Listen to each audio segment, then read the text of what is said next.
afternoon, good evening to you, wherever in the world you are. Welcome to TFH, the Full 100. It is Monday, the 13th of April, Easter Monday, Bank Holiday Monday in the UK, and for many of you across the world as well. I hope everybody's had a fantastic Easter weekend.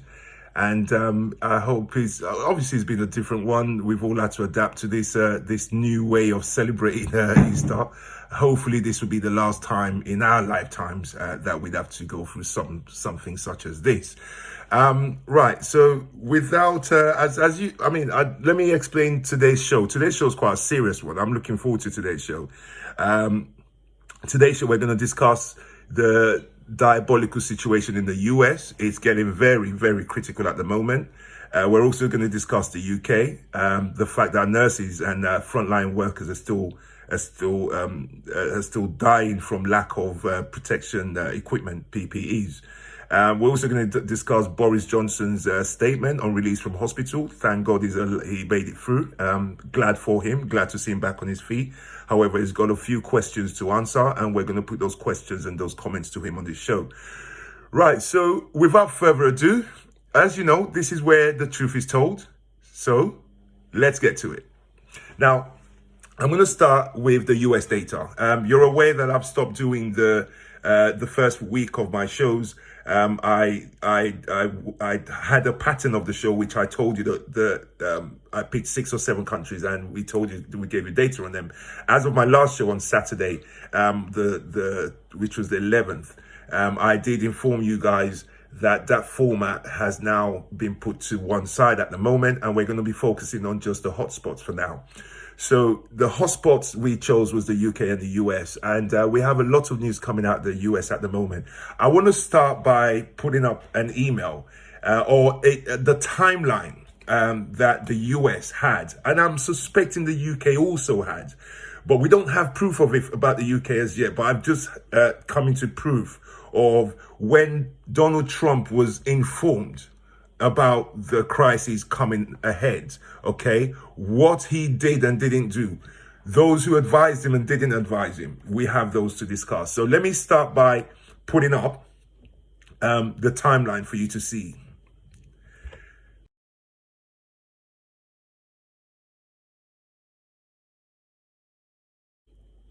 Now, as you can see, the timeline starts with January the 18th, okay? The Homeland Security Secretary, who is a fellow called Azar, he briefs on January the 18th, he briefs Donald Trump on the threat of coronavirus. Nearly over 10 days later, so nothing was done between the January the 18th and January the 29th. So 10 days, 11 days later, the trade advisor, Mr. Navarro, sends Trump his first memo. Now, the trade advisor, his take will be different to the Homeland Security guy. His take is on the economy, and his memo would have said, look, Mr. Trump, this is serious. We need to take this seriously right now, because if we don't, it's going to have a knock-on effect on our economy, which is what's going on at the moment. So that was on January 29th, 11 days after his first warning. The very next day, January 30th, Azar, again, as well as White House, the White House Chief of Staff, a guy called Mulvaney, they both warned Trump together on a phone call on the 30th of January, okay? So it's now 12 days since he had his first warning to sit up and do something. This was in the middle of January, the late teens of January.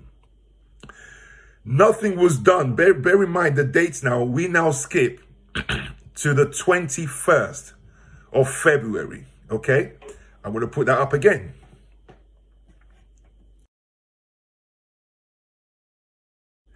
On the 21st of January, the task force holds an exercise on pandemic, the task force.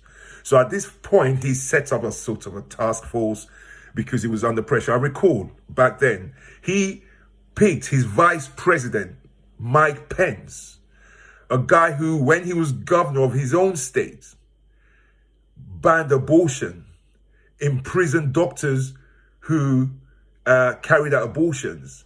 he trampled over women's rights as soon as he got voted governor. Now he's a vice president. What the hell is he doing manning this, being the head of this?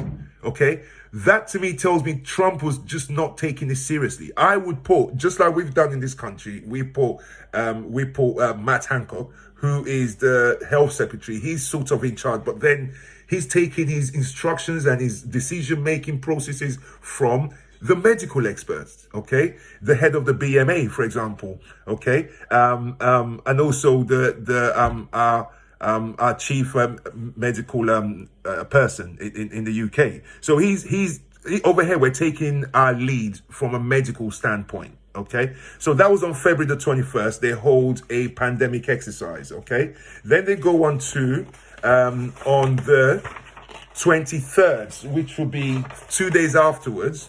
On the 23rd, Navarro sends a second memo. Again, that's the financial, that's the chief of staff of the White House. He sends a second email on the 23rd of February. Then on the 25th of February, okay, the CDC, the Center for Disease Control, publicly warns. So they go public now. They're breaking ranks with their own president. Remember, this guy has been informed since January the 18th. It's February the 25th. Nearly 6 weeks later, between 6 and 7 weeks later, that because Trump isn't putting out the strong warning he should be putting out, the CDC decides to break ranks with him and go public on February the 25th. The CDC publicly warns about coronavirus threats. March 13th, finally, on March 13th, Trump wakes up and decides to declare a national emergency. Let's do the date timeline. From January the 18th to February the 18th is more or less 4 weeks, but with those dates in between, you're looking at between 4 and 4.5 weeks. That was, and that's to February the 18th. February the 18th to March the 13th is another 4 weeks. So this guy who you poor Americans voted in sat on his laurels, told you guys it was fake news. He tried to stop a cruise, a ferry, a cruise boat, one of these boats, or one of these ships, cruise liners that was stuck off the coast of California, I think it was. And I think at the time there was 15 people had the virus in the US, in the whole of the US. They just identified the 15th case. And this ferry wanted to dock because it had sick people on the boat. This guy is so dumb. He says on camera, not to his wife in private, so no one else knows how stupid he is, but he says it in public and repeated it time and time again. No, I want to keep that ship offshore. I'm not going to let them dock because their numbers are going to add to the numbers I have here. I only have 15. I don't want there to be any more. I'm sorry, but that's who you guys voted in the United States, right? My 9-year-old son would not say those words in private, never mind in public, okay? This guy tried to keep the ship containing 4,000 people or 3,000 people. He tried to stop them getting medical help and leaving them offshore on the ship to keep infecting each other with American, British citizens. I think there was about 200 British citizens that had to get evacuated from that ship, from that cruise liner. He didn't let them dock because he didn't want 4,000 people who might be about 1,000 people ill or whatever to add to his number in a country with 380 million people. So he wasted 2 months, is my point, people. He wasted 2 months, okay? He didn't heed the warnings. And if you watch his press conferences now, he won't answer a tough question. When he's asked when will regular universal testing begin, he gets mad with the journalist. He doesn't answer the question. He says they're being unfair. Why don't you talk about the good stuff? Well, we'll talk about the good stuff. Just tell us when you plan on having universal testing. And he's blocking them out.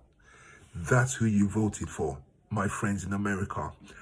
I wish you guys all the best, but we're going to keep highlighting the dangers in electing the Jesus of fake news. I'm here trying to fight fake news so my fellow citizens on the ground can make informed decisions.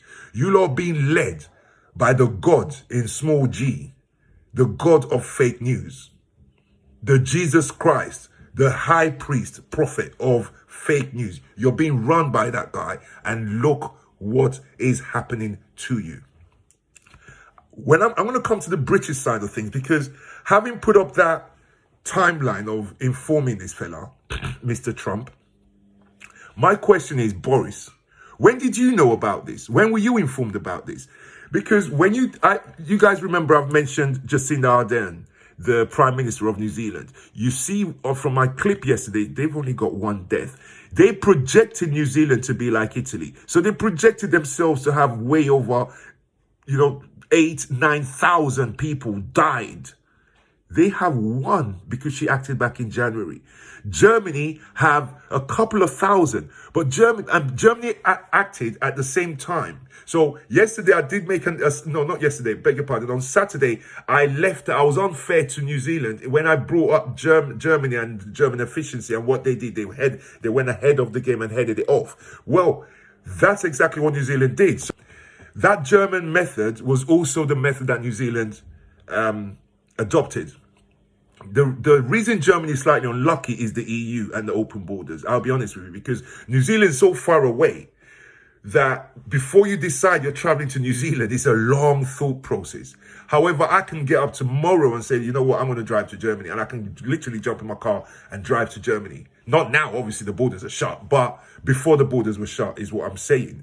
Now, Germany, being in the EU, I think could not stop that flow on time because the other countries hadn't got there. So I think what they did, bless them, is they thought, look, let's just do all that we physically can. And it works, guys. Germany's got 80 million. They got more people than we do, 80 plus million people. We've got 65 plus million people, okay? Germany at the moment have in the range, I'll give you the proper figures because I really haven't looked at their numbers lately, and I never ever want to give false information on this. And if I ever do, I'll come back and I'll tell you that, sorry, I should have included, just like I've done with New Zealand. And I told you about one country had the other method, but it actually was two countries, which is New Zealand and Germany. But if you look at New Zealand, you see where it paid off for them because they're so far over there. That method completely worked. One death. It worked completely. In Germany, they did the same. And that's why their deaths are I think their deaths are between 2,000 and 3,000. Yeah, our deaths are now in the thousands. Okay? Now, so I want to ask Boris Johnson, when, Boris, did you get the same heads up that Trump got on the 18th of January? Because if Germany acted in January, early January, from what I gather, Germany acted about the 4th, 5th, 6th of January. Trump was informed by his HHS secretary on the 18th. My question to Boris is, when were you informed? Because I believe we made the same error here. Okay? I believe Italy, if they knew in January, it hit them by the end of January. So all of February, we was watching Italy go through it. So they didn't have the luxury of a lot of time, okay? Them and Spain. We and the US had the luxury, and New Zealand and Germany had the luxury of that time because ours was coming behind theirs. Ours was 3-4 weeks behind theirs. While theirs, as soon as they knew something was up, before they could really get their act going properly, rank up their whole systems and everything else, it was on top of them. So I want to ask Boris when he got down. Now, let me tell you guys, I'm going to put up another thing. Have a look at this. You can see that this is a statement from a James Lawler. who is an advisor and a top aide of Trump's, talking to another top aide of Trump's, a Robert Cadleck.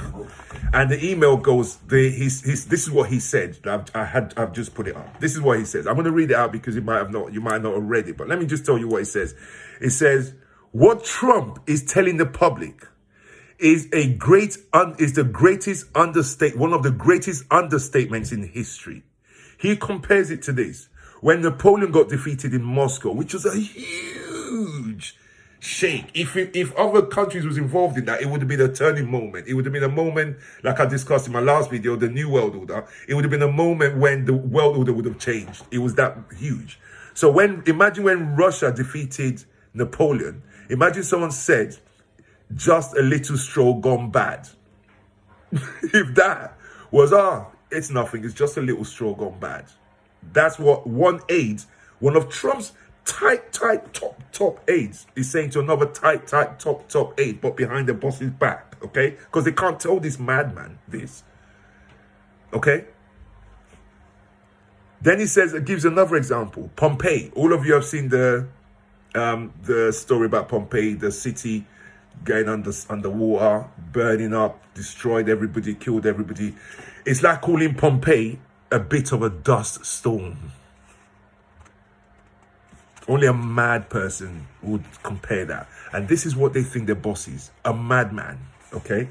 Someone who's not living on this planet, but he's in charge of you American guys. He gives more examples. I don't know if you guys remember what Hiroshima is. I told you, the only first time atomic weapon is ever, the only first and only time it ever got used on planet Earth was by America on Hiroshima first, and then Nagasaki. And when they hit Nagasaki was when Japan surrendered in the Second World War. So that's VJ Day, Victory in Japan Day. But the first bomb they threw was Hiroshima, in the city of Hiroshima, which wiped out Hiroshima. He says it's such an understatement to say it's just a flu that it's like calling the atomic bomb hitting Hiroshima a bad summer heat wave. So his statement on the head that you see is Wuhan is just a bad flu season. When you're running a country and this is your mentality, okay, how are you going to make the right decisions? Ask yourselves that. On Sunday, the 23rd of February, there's an email between the same guy who called an underestimate, the same guy who was mocking Trump's mentality, underestimating coronavirus.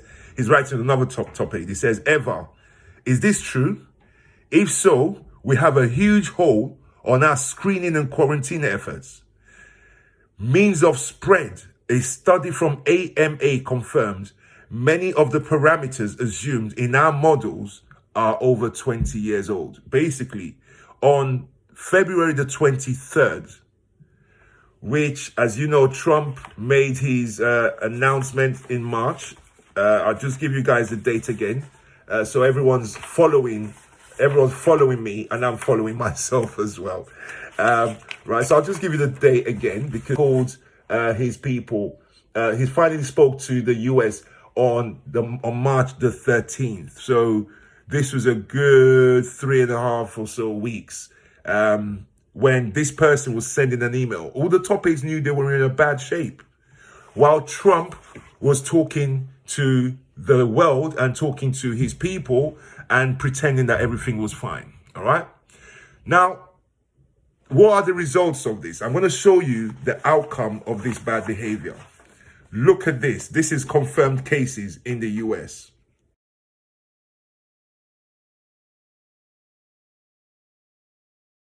Okay.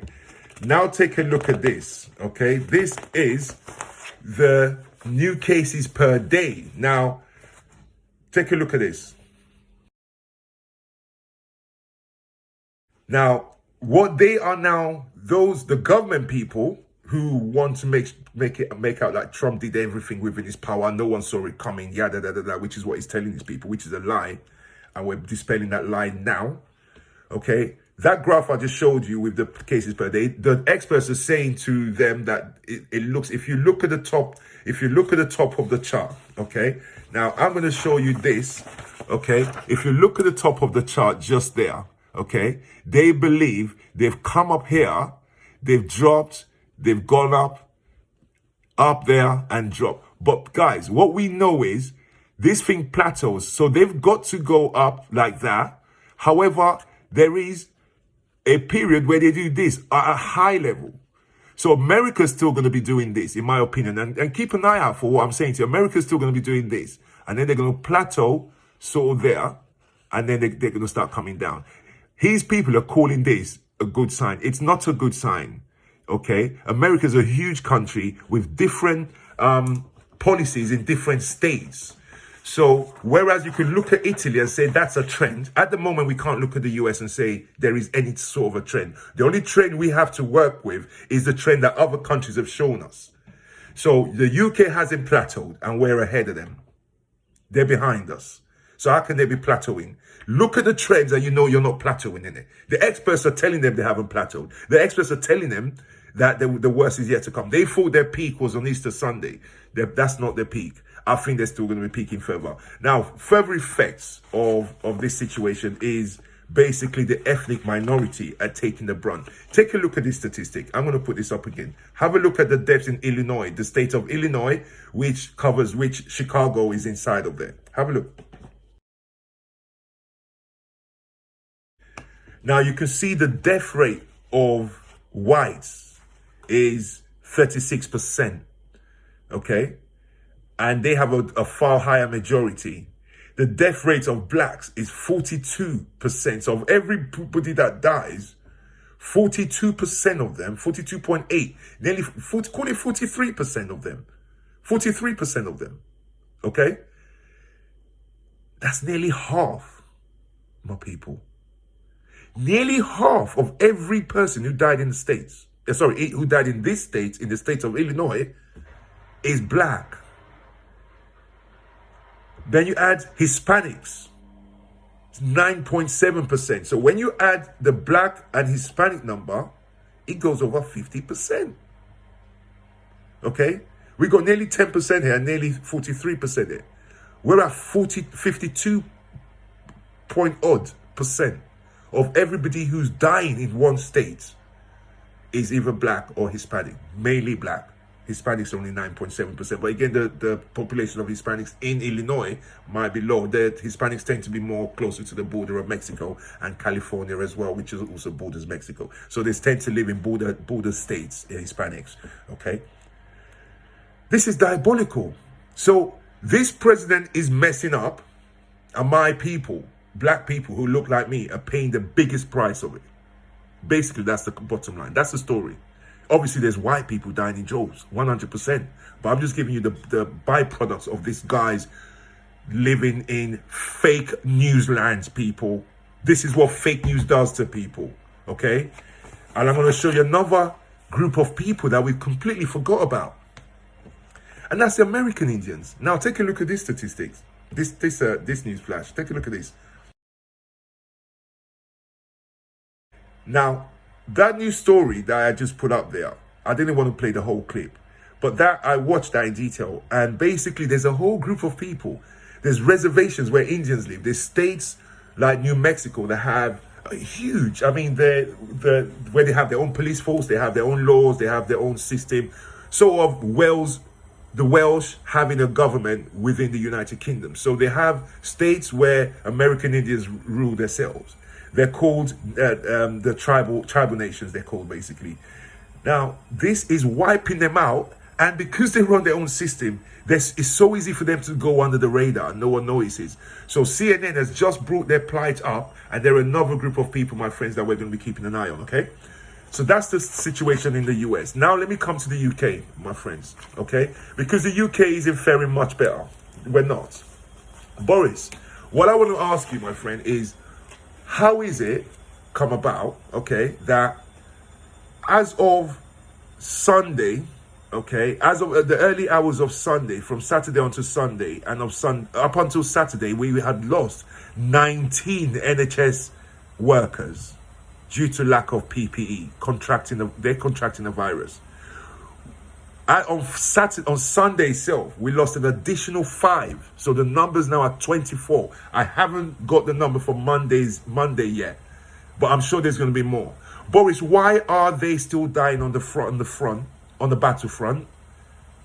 This isn't guns and bullets and bombs, Boris. This isn't Syria. These guys can be alive only if we protect them. Right? Now, let me put up another statistic for you.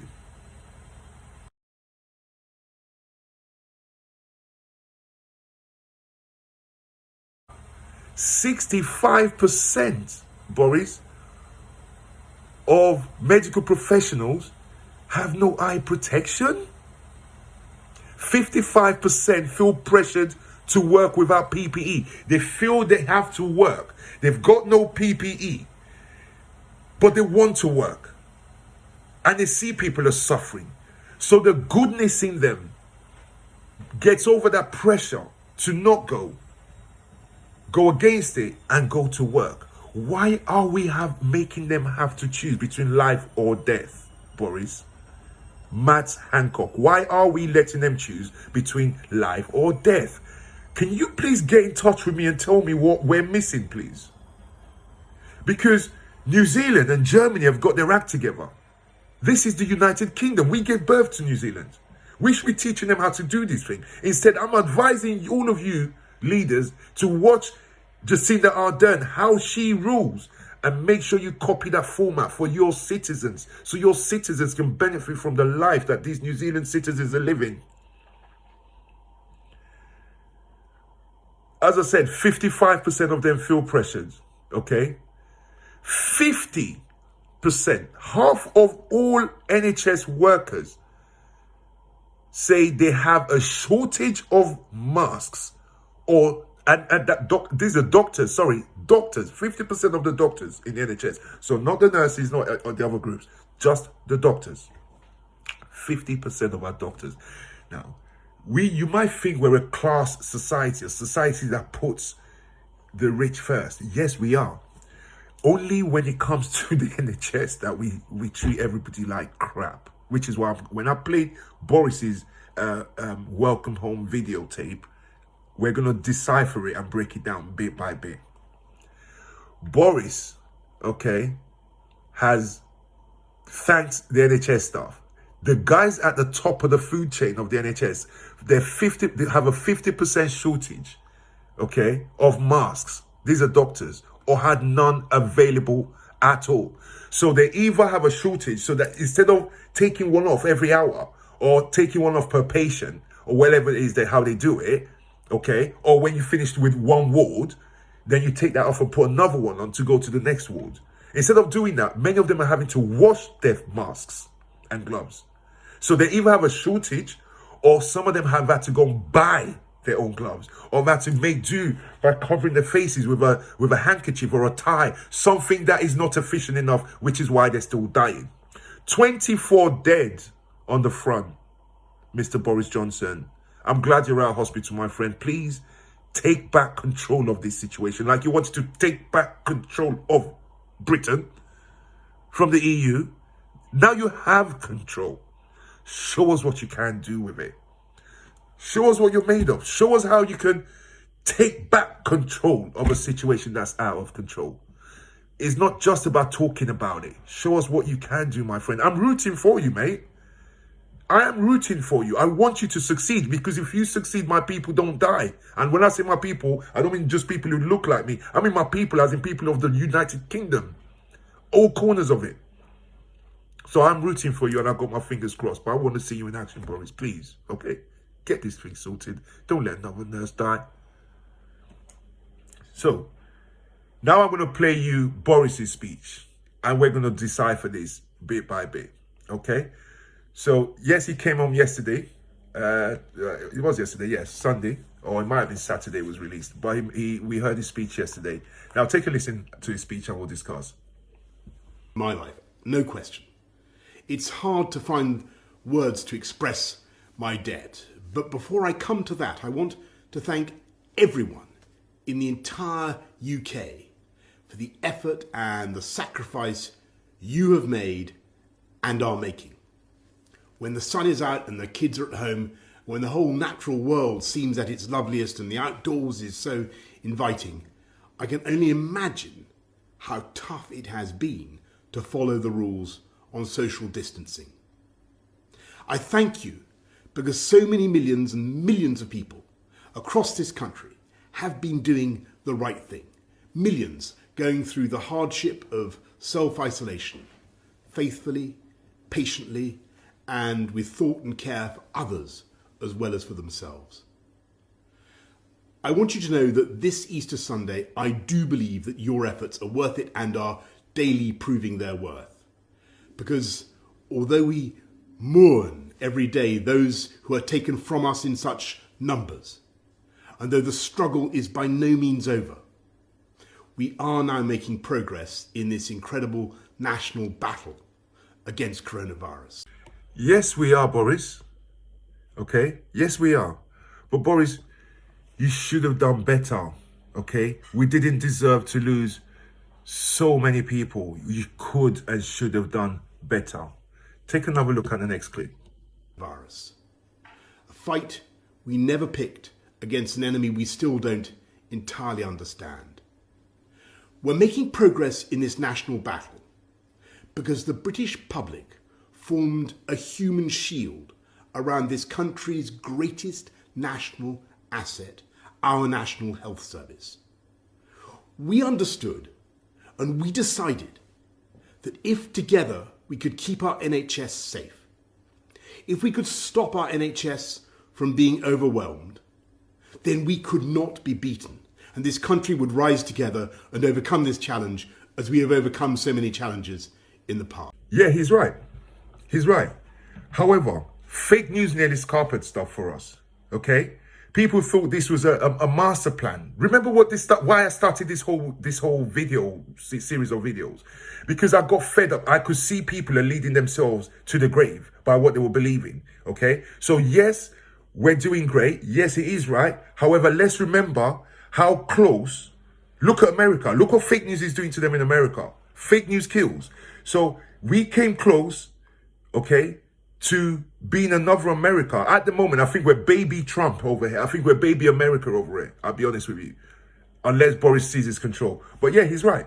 We are coming together to defeat this thing. But fake news, okay, nearly scarpered even our effort to fight this with one force, with one vision and in one direction. Fake news nearly split us apart, with some believing it's crap, with others going and taking down phone masts, with some saying, no, it's not 5G, it's actually coronavirus, please believe us. And then there would have been all those people who won't know what to believe out of all these different versions, and they would have just curled up in a corner and died. So fake news nearly split us apart. Carry on watching this video again. In the past. In the last 7 days, I have, of course,